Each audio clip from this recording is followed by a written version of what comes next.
Hi, this is Barry here, and you're very welcome to today's podcast episode from WriteCome.com. And today's podcast episode is entitled Faster and Cheaper Than a Back to the Future DeLorean. Now, there are a lot of things we can change that's happened in the past, and that is what this podcast episode is about. For example, I'm sure if you've written any fiction or non-fiction books, there is probably a bad book review somewhere out there that is just still niggling away at the back of your mind. I know when I think back to some of the books I wrote in my early days, I know, of course, I deserve to be slated for them because I didn't know how to write properly, and my reviewers weren't too they weren't too slow about telling me that. And I know there are some book reviews which I could probably recite word for word. They're just ingrained in my mind. And maybe you're the same as well too. Maybe you have, you possibly have a book that's got maybe 10, 20, maybe good reviews on it, but there's that one bad book review that is just kind of chipping away at your confidence, and it keeps kind of replaying over and over again like a bad movie. It stands out compared to all the other stuff all the good comments that everybody else made about that book. Or maybe you are a blogger or something like that. Maybe you gave your best shot at maybe writing some huge kind of blog post. You put a lot of time into it, you researched it, and you've got links to all these different things, and everybody would be so appreciative of all the time you spent creating that blog post. And then you get somebody then who maybe puts a blog comment on the bottom of it, which totally kind of rains on your parade, or just makes you wonder why, what did you do wrong that somebody could do that to the good post that you put. And maybe that's probably still dwelling on your mind. And I've been there, and I've done that to myself, even videos or podcast episodes. If you go back probably to some of my earlier podcast episodes, I know I did make mistakes. I probably said the wrong word. I mispronounced something. There you go again. I mispronounced something or something like that. And if I think back to all those podcast episodes, or maybe misspellings that I maybe put on maybe a social media post, or maybe a broken link in an email, or some misspelling in an email or something like that, I can drive myself crazy with, all those mistakes. And at the end of the day, there's not really much we can do about it. Now, recently I had bought a book by Hal Elrod, and it's called The Miracle Equation, and it's a book I highly recommend you buy if you're interested in, learning more about yourself, or if you have a goal and you're maybe having trouble achieving it. Hal lays out 2 steps that you can do to get yourself, your mind focused on it, and how you can overcome any limiting mindset you might have to help you achieve that goal. And he goes into a couple of examples he did in his own life where he broke sales records for different companies that he was with by using this system. But one of the things he brought up in that book, which, although is a simple thing, and you probably hear it loads of times, but sometimes you need to hear something over and over again, or maybe you need to see it in print or something, and then all of a sudden it takes on a life of its own. But Hal said that a lot of the things in the past, we can't change them. You can't change it. And there's a lot of power in those 4 words. You can change someone's opinion of your book. If somebody out there hates your book, it doesn't matter how much you go back to them, grovel to them, try and reason with them or whatever. You can't change that opinion they have of the book. If they hated your book, they hated your book, and you're just going to have to accept that. You can't change how badly, your last blog post was accepted or received by your audience. I can't change how maybe you come away from this podcast thinking of me. You might think I'm an idiot. Maybe you think I have something going on in my head, or whatever you are, are going to leave this podcast thinking. But I can't change how you think about me.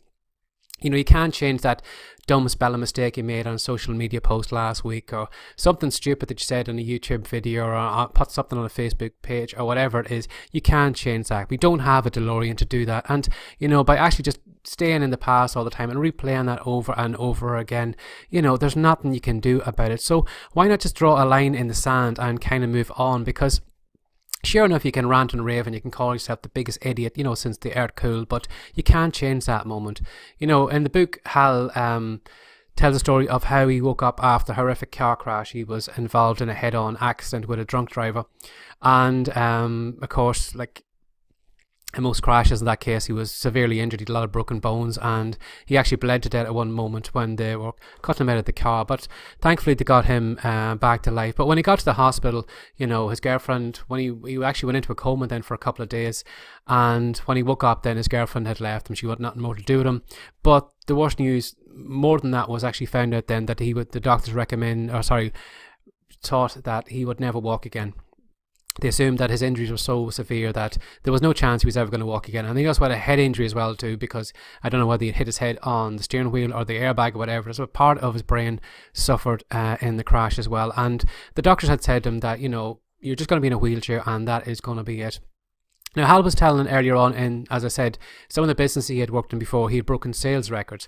But one of the people who had trained him in the business had told him that, there's some things you can change, and you can allow yourself maybe 5 minutes to rant and rave about, how bad that situation was, or, how that guy cut you off in traffic, or, some stupid mistake that somebody made, or a stupid mistake that you've made. And he said to allow yourself 5 minutes to just vent, to get angry, to, throw a cushion around the room, to flick over furniture, to give somebody the finger or whatever it is in traffic.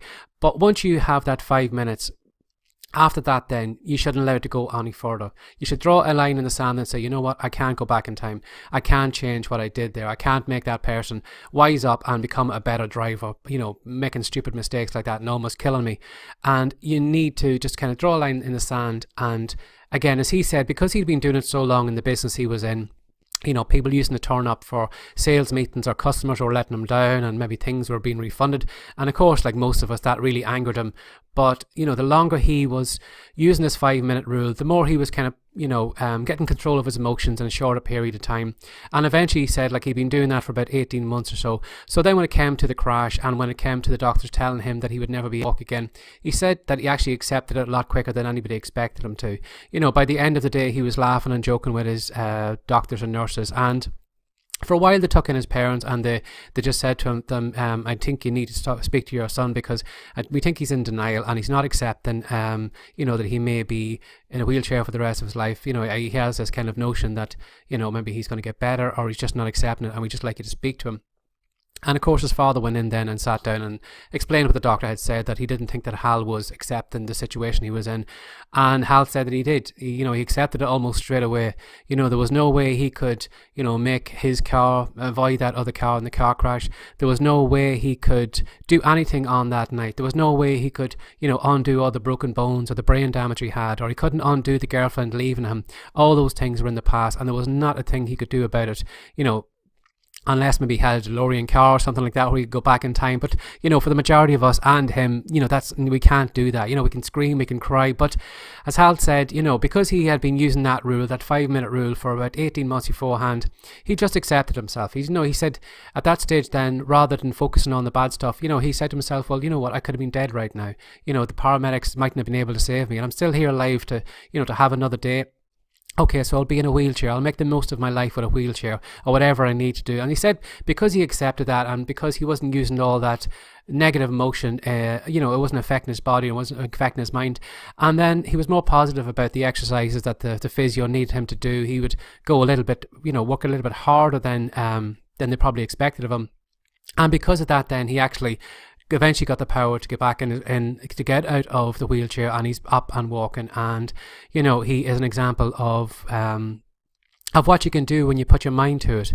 But as he said, if I had have let my mind stew for more than those 5 minutes or 10 minutes or whatever it was, but if you don't draw a line in the sand and you just accept the situation you're in the moment, you can let those moments dwell on week after week, month after month, year after year, and at the end of the day, it's not getting you any further. You can't drive your life going forward if you keep looking in the rear view mirror all the time. So, if you have maybe a bad book review that is just totally just chipping away at your confidence, or maybe that bad blog post, or maybe the social media image, or an email or a video or podcast, or whatever it is you've done in the past, just accept that you can't change it. Draw a line in the sand. You don't have a DeLorean. You can't go back and change that moment. You can't undo all those things. And the most important thing is to look forward and, maybe try not to make that mistake in the future. But, just let it go. As Hal said, over time, he found it, in the very beginning it was hard to do. Of course, he got angry. He shouted, he screamed, he roared when customers and that let him down, or whatever it is.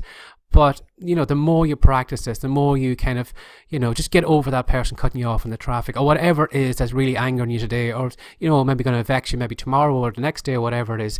Draw a line in the sand. Give yourself 5 minutes to get over that, and then move on.